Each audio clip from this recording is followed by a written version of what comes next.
Olha aí, nos provérbios o sábio escreveu: informa-se o justo da causa do pobre, mas o ímpio não compreende isso. Provérbios 29, 7. O texto mostra que não podemos nos omitir quanto à necessidade de nossos irmãos.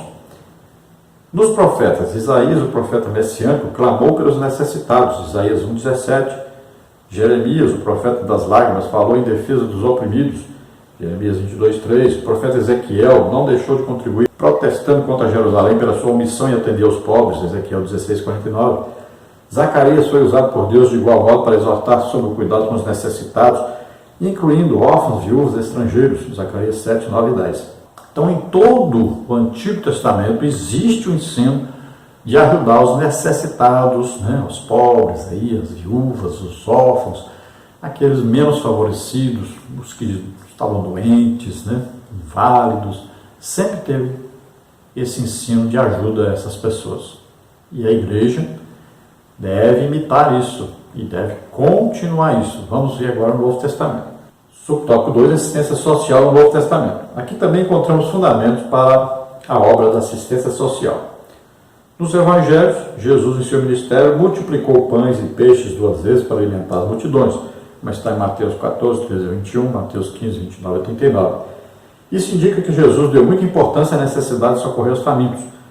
Assim, na igreja local, os cristãos têm o privilégio de prover o alimento necessário para aqueles que necessitam do pão cotidiano. Então nós vamos ver nos evangelhos Jesus. Inclusive temos que ver que o grupo que andava com Jesus, tinha um tesoureiro, que era o Judas Iscariotes, aquele que traiu Jesus, e tinha ali uma bolsa com dinheiro para ajudar os pobres. Veja bem, está aí o ensino bem claro, E veja que Jesus fez milagres que ajudaram materialmente as pessoas, como a multiplicação dos pães, por exemplo. Além de Jesus não deixar ninguém doente perto dele, e nem morto, até morto que chegava, Jesus ressuscitava. Doentes, Jesus curava. Então ele sempre teve misericórdia das pessoas, sempre amou as pessoas, sempre quis o bem das pessoas, e continua sendo assim. Jesus é o mesmo Jesus, é Deus. Deus só quer o nosso bem físico, material e espiritual. Vamos começar da ordem correta. Espiritual primeiro, Depois é que vem as outras coisas. Nos Atos dos Apóstolos, os diáconos foram escolhidos para cuidar da assistência social da igreja. Tal trabalho foi considerado pelos apóstolos um importante negócio. Atos 6, 1 a 6. Dentre as características da igreja primitiva, vemos que os crentes tinham tudo em comum. Atos 2, 44 e 45. Então, no livro de Atos dos Apóstolos, nós vamos ver exemplo de muita ajuda aos necessitados. E nós vamos ver, inclusive, Paulo recolhendo ajuda para os irmãos que estavam passando necessidade em Jerusalém. Vamos ver aí, muito em Atos dos Apóstolos, os irmãos se reunindo nas casas, aí mandando esperar uns pelos outros para comerem juntos, todos terem que comer. Vamos ver aí a ajuda financeira para os pregadores, Vamos ver aí, o apóstolo Paulo, por exemplo, foi sustentado pela igreja de Filipos, foi ajudado. Nós vamos ver mais nas epístolas isso aí. Então, no livro de Atos dos Apóstolos, nós vamos ver que no início da igreja, eles se reuniam e se ajudavam uns aos outros. Não havia ninguém necessitado, é isso que diz lá. Vamos ver o exemplo de Barnabé. Barnabé vendeu a propriedade, depositou o dinheiro aos pés dos apóstolos para que eles pudessem ajudar os pobres. Olha só, que exemplo de ajuda, de serviço social. Aqui uma ação social, Veja só, muita gente fala de serviço social, mas não faz a ação social. Então tem que fazer, não é só falar. E aqui nós vamos ver o exemplo de Barnabé. Aí quando chegou o ano 70, aí aqueles que não ajudaram, não venderam nada, não ajudaram os necessitados, perderam tudo o que tinham, suas terras, tudo. E não ganharam nada no tribunal de Cristo, depois que morreram. Então vão comparecer lá, no arrebatamento vão subir, muitos estão até salvos, mas chegar lá em cima, cadê o prêmio? Deus deu uma grande oportunidade para eles ajudarem, os necessitados não ajudaram. Barnabé ajudou, se ele não tivesse ajudado. No ano 70 ele teria perdido a propriedade. Então ele vendeu a propriedade, ajudou os pobres. E no dia do tribunal de Cristo, ele vai receber o galardão por isso. Glória a Deus. Então muitas vezes Deus dá a você uma oportunidade de ajudar aos necessitados e você deixa passar, você não considera, você se torna avarento e não ajuda. Aí um dia você vai estar numa situação difícil e vai precisar de ajuda. E Deus ajude que você seja ajudado. Nas epístolas, então, o apóstolo Paulo, ensinando sobre os dons, dá ênfase ao ministério de socorro aos pobres e carentes. Romanos 12:8. O apóstolo Tiago, de início, em sua carta, já afirma que a verdadeira religião é visitar os órfãos e as viúvas e guardar-se da corrupção. Tiago 1:27. Pois a fé sem as obras é morta em si mesma. Tiago 2:17. Então, dentre os dons espirituais, aqui já não é dom do Espírito Santo, é um dom espiritual, que é o dom que faz com que a pessoa ajude aos pobres, aos carentes, né? Existem vários dons espirituais. Existem os dons do Espírito Santo, mas existem os dons de Deus Pai, existem os dons de Cristo, né? Os dons de Cristo são 5 ministérios, Efésios 4:11. Os dons do Espírito Santo, 1 Coríntios 12, dons sobrenaturais do Espírito Santo, poder, né, concedido à igreja. Existem os dons de Deus Pai. Então aqueles, por exemplo, que trabalham na secretaria da igreja, aqueles que ajudam os pobres necessitados, aqueles que dão sempre ofertas para ajudar o trabalho da igreja. Então são pessoas que Deus levanta para ajudar, dar assistência à igreja e o seu trabalho evangelístico. Aí fala de socorros, governos, né? Fala de ajuda aos necessitados, tudo isso está dentro desses dons de Deus Pai. Então a fé sem obras é morta. Se você diz que tem fé, mas não faz nada para ajudar os outros, que fé é essa? É uma fé que não é proveniente de Deus, nem uma fé que agrada a Deus. Subtópico 3, agindo para a glória de Deus e o alívio do próximo. Não precisamos, portanto, do socialismo ou do marxismo ou da teologia da libertação, braço auxiliar do marxismo, que dessacraliza o evangelho e politiza o reino de Deus, para acolher e cuidar dos necessitados. Os representantes dessas ideologias usam o ideal supostamente nobre para escravizar pessoas e perpetuarem-se no poder. Infelizmente, o nosso país, bem como toda a América Latina, é vítima dessa ideologia nefasta. O fundamento da igreja local para a prática social está nos salmistas, profetas, em Cristo e nos apóstolos, ou seja, em toda a Bíblia. A igreja de Cristo deve socorrer os menos favorecidos, porque o amor de Deus está com nós e, portanto, devemos amar o nosso semelhante, como está em Marcos 12:30-31, confere com Gálatas 2:10.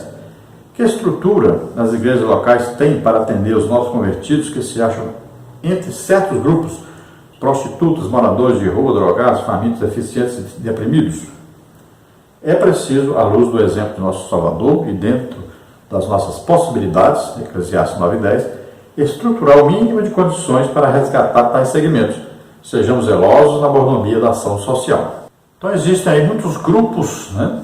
Muitas políticas, muitos grupos famosos, igrejas famosas, todas elas trabalham e têm uma assistência social. Existe aí um trabalho bem feito por essas pessoas. Só que algumas tentam se justificar por fazerem isso e tentam fazer com que as pessoas acreditem que fazendo isso serão salvas por causa disso, desmerecendo o sacrifício de Jesus, né?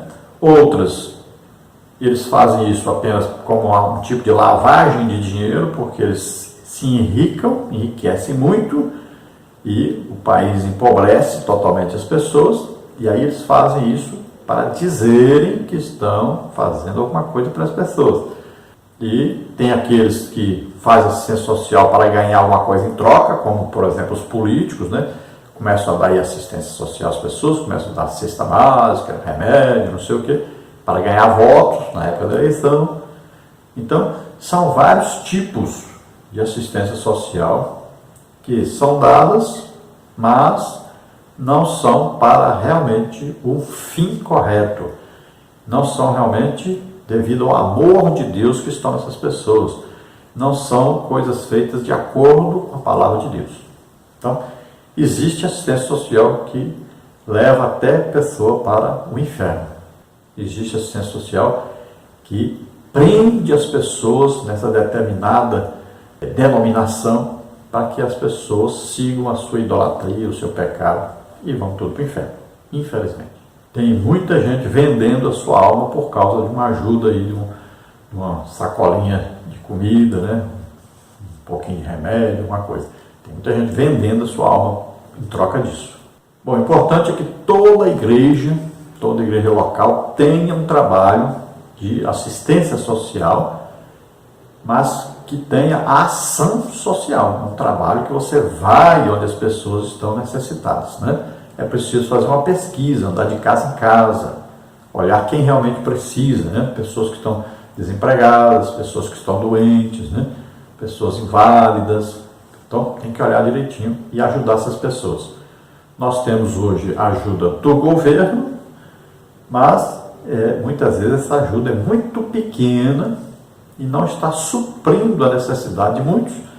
E tem muitos que não conseguiram ainda se aposentar, não conseguiram ainda esse tipo de ajuda e estão passando necessidade.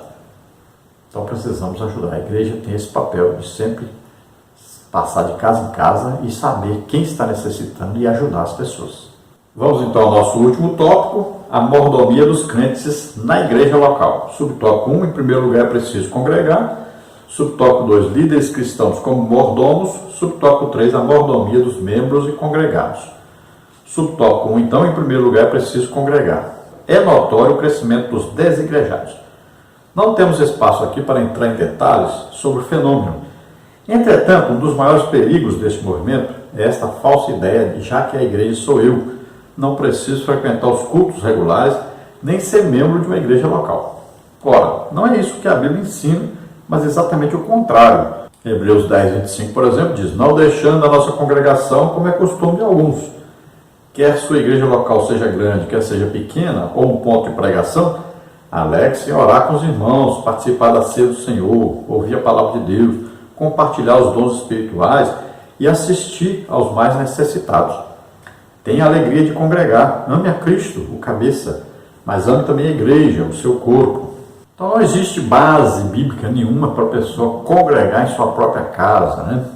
Então essa é a pessoa que não quer se submeter a uma autoridade, é uma pessoa que está com um problema psicológico, na verdade, que não gosta de viver entre outras pessoas, pessoa que é rebelde, né? Muitas vezes avarenta, não quer dar ofertas, não quer dar dízimo, muitas vezes se sente constrangido a fazer isto, né? Não quer obedecer a palavra de Deus, aí não quer aparecer como um avarento. A pessoa também não gosta de orar, não gosta de ler Bíblia. Aí na igreja é perigoso ele receber de repente uma oportunidade, aí não ter nada para falar, passar vergonha. Então são pessoas assim, pessoas que não têm base bíblica no que estão fazendo. Então elas não querem congregar, não querem se submeter a uma autoridade, não querem estar perto de outras pessoas. Como é que ele vai entender que Jesus disse amar a Deus em primeiro lugar e ao próximo como a si mesmo, se ele não tem coragem nem de congregar com outras pessoas? Então é uma vivência totalmente fora da palavra de Deus, que diz não deixando a nossa congregação. Bem clara a palavra de Deus. Paulo fala das igrejas, né? Sempre existiram, desde que começou o dia de Pentecostes, sempre existiu igreja local, lugar onde se congrega, se adora a Deus, se ouve a pregação, o ensino da palavra de Deus. Então, é Bíblia e é isso que deve ser seguido. E veja que os dons espirituais devem existir na igreja para ajudar as pessoas. Muitas vezes hoje, as pessoas que têm dons do Espírito Santo são impedidas de exercerem o seu ministério. São deixadas de lado, são excluídas, enquanto as pessoas estão morrendo doentes, gastando todo o seu dinheiro em farmácia, em médicos. Dentro da igreja existe, Deus coloca a pessoa, dá oportunidade para a igreja ser abençoada, e a liderança não permite que os dons sejam exercidos. É uma coisa tremenda, é uma maldade muito grande, mas existe na igreja de hoje. Subtópico 2, líderes cristãos como mordomos. Os pastores das igrejas locais, como mordomos cristãos, têm grande responsabilidade diante de Deus pelas almas que lhes são confiadas. Essa responsabilidade está amparada no próprio exemplo de Jesus. Nosso Senhor ensina-nos como cuidar das almas que o Pai nos confiou. Ele lavou os pés aos discípulos e ensinou: entendeis o que vos tenho feito? Porque eu vos dei o exemplo para que, como eu vos fiz, façais vós também. João 13, 12 e 15. Aqui está claro que nenhum líder deve comportar-se como maior que os outros, inacessíveis aos humildes servos do Senhor, mas todos devem fazer parte da irmandade da bacia e da toalha.